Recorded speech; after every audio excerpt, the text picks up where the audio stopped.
Inayetur Rahim, justice Asaduzzaman, এরকম অসংখ্য না। এরা সবচেয়ে নির্দোষ যে নারী জনগণের পক্ষে সংগ্রাম করেছেন নিরবচ্ছিন্নভাবে, শত নিপীড়ন নির্যাতন ভোগ করে জনগণকে ছেড়ে যাননি, মাটিকে ছেড়ে যাননি। এদেশের মৃত্তিকা, পানি, বৃক্ষ, এদেশের পাখি, এর মধ্যে যিনি নিবিড়ভাবে মিশে আছেন সে দেশনেত্রী বেগম খালেদা জিয়ার বিরুদ্ধে মিথ্যা মামলায় আসাদুজ্জামান তাকে সাজা দিয়েছিল। সেই সাজা আবার বর্ধিত করা হয়েছে উচ্চতর আদালতে। তাহলে সেই বিচারকরা কেন শাস্তির আওতায় আসবে না? ফ্যাসিবাদের বিচারক, তাদেরও বিচার হতে হবে। আমরা নুরেমবার্গ ট্রায়ালে দেখেছি হিটলারের যারা আদালতের যারা বিচারক ছিলেন, যারা কোন ধরনের যুক্তির কথা না শুনে হিটলারের কথায় লক্ষ লক্ষ কয়েদিকে পুড়িয়ে মারার যারা সিদ্ধান্ত দিয়েছেন, বিচার করেছেন, তাদের বিচার হয়নি। তাদের যদি বিচার হতে পারে তাহলে আজকে কেন হবে না? শেখ হাসিনার আমলে যারা ফ্যাসিবাদকে প্রলম্বিত করেছেন তাদের কেন বিচার হবে না? তাদের বিচার নিশ্চিত করতে হবে। তাদের বিচার নিশ্চিত করতে হলে ভবিষ্যতে কেউ কোন আদালতকে দিয়ে তার অশুভ ইচ্ছা এবং অগণতান্ত্রিক নিপীড়ন নির্যাতন মানুষের উপর চালানোর সাহস পাবে না। এটাই হওয়া উচিত।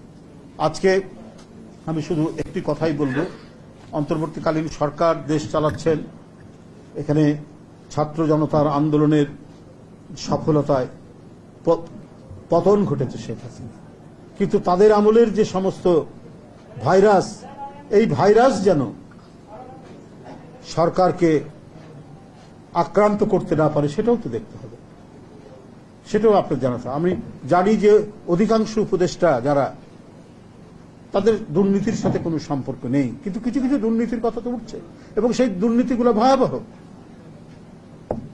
ছাত্রদের আন্দোলনের প্রতি আমাদের গভীর শ্রদ্ধা রয়েছে, কিন্তু ছাত্ররা ভালো করতেন যে আজকে রাষ্ট্র, সমাজ, রাজনীতি, ব্যুরোক্রেসি যে দুর্নীতিগুলো আছে তার বিরুদ্ধে ক্যাম্পাসে ক্যাম্পাসে সোচ্চার থাকা।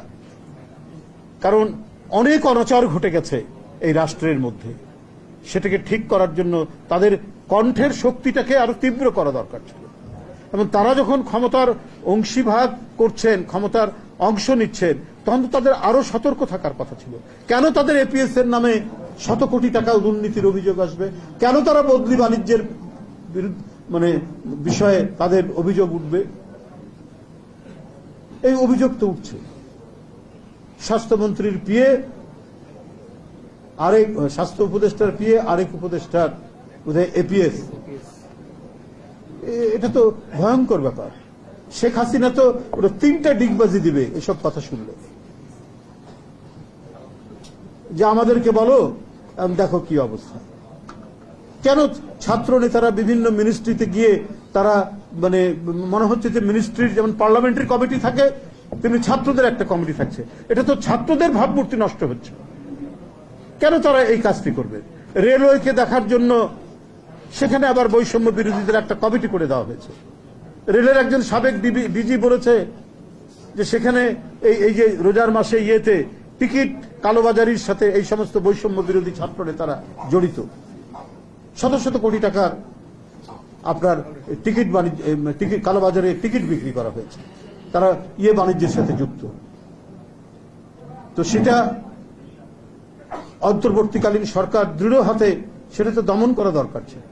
এটা তো হয় না যে ছেলে পাশ করে চাকরির সন্ধান করে চাকরি করবে, সে যদি হঠাৎ করে অনেক টাকা দেখে ফেলে, তার মাথা তো ঠিক থাকার কথা না। তার নৈতিক উৎকর্ষতা বৃদ্ধির জন্য যে সুযোগ, সে সুযোগ তো সে পাচ্ছে না। কারণ সমাজের মধ্যে এমনই দুষ্কৃতিকারী মানুষ আছে, এই ছেলেদেরকে নষ্ট করার জন্য তারা নানাভাবে গিয়ে তাদেরকে টাকার উৎকোচের লোভ দেখিয়ে তাদের যে স্পিরিট, তাদের যে আপনার স্বচ্ছতা চেতনা, এটা বিকৃত করতে পারে। তার কিছু কিছু আলামত তো ফুটে উঠছে।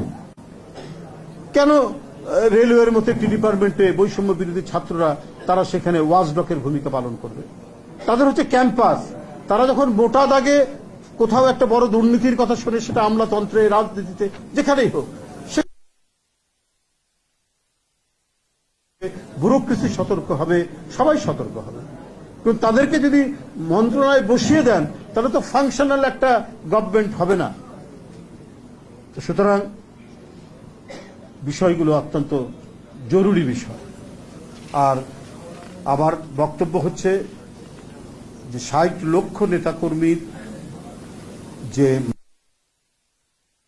মাস চলে যাওয়ার পর এটা